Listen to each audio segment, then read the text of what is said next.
sarebbe ritrovati con una nuova edizione del TG Flash di New Sicilia. In apertura fallisce il tentativo del governo Schifani di reintrodurre il voto diretto nelle province in Sicilia. L'Assemblea con voto segreto, 25 favorevoli e 40 contrari, ha bocciato il disegno di legge. La maggioranza è ai ferri corti. Ancora un incidente mortale sul lavoro in Sicilia. La vittima è un operaio quarantenne rimasto folgorato a Terme Vigliatore, nel Messinese. Nonostante i soccorsi del 118, per l'uomo non c'è stato nulla da fare. Le indagini sono in corso, intanto il cantiere è stato posto sotto sequestro.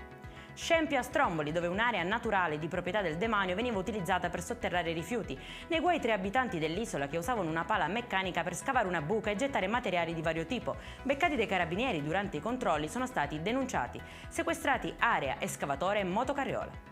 Furto nel reparto di chirurgia del Buccheri La Ferla di Palermo. Dopo aver forzato la porta d'ingresso di uno degli spogliatoi, il ladro ha scardinato 2 armadietti rubando gli effetti personali dei sanitari. Grazie alle immagini del sistema di videosorveglianza, i poliziotti lo hanno individuato e denunciato. L'area furtiva è stata recuperata e riconsegnata.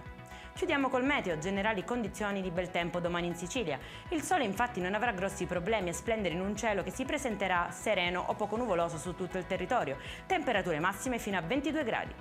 Per questa edizione è tutto, prossimo appuntamento domani alle 13:30. Buona serata!